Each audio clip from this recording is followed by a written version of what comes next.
Das ist Kurdistan, meine Heimatstadt. Allah. Glauben Sie, dass Kurdistan eines Tages ein Staat wird? Ich stelle Ihnen eine Frage. In welcher Stadt möchten Sie bleiben?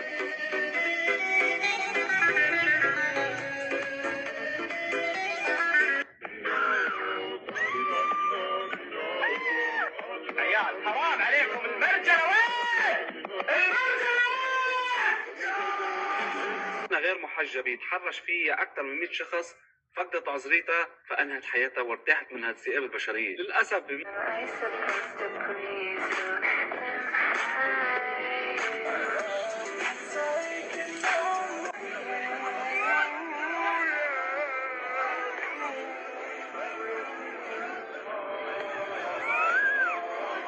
إنسان ما يزال حيوان يتصرف بوحي من غرائزه إلا من عصم الله، إلا الإنسان اللي عنده دين يمنعه، وإلا الإنسان عنده مخالب مثل الوحش. ما أقول أكو عنده مجال لاستعمال المخالب يستعمل مخالبه، ومو ضروري إلا أن تكون المخالب هي أظفار، لا، أحيانا المخالب مخالب فكرية، مخالب حيلة، مخالب دجل. شلون ما نقطع بعد يسوي يمين، شلون ما نقطع بعد يسوي. الوضع تغير، المشهد بقى أصعب. إنا لله وإنا إليه راجعون. بجد زعلت قوي لما سمعت الخبر ده.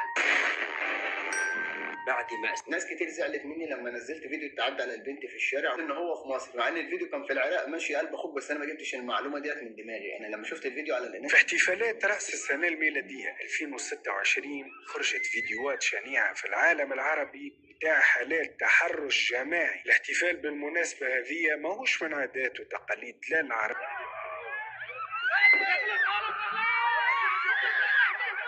يعني حقيقة ما أعرف شنو أحكي وهاي شنو أقول، بس كان من المفروض إنه رأس السنة احتفال، لكن اللي صار كشف إنه أكو أزمة أخلاق، وهسه راح يطلع واحد اثنين يقولون ليش طالعة وليش. أحب أقول لك مالك شغل في احتفالات ناس الوضع غير محجب. Das ist Kurdistan, meine Heimatstadt.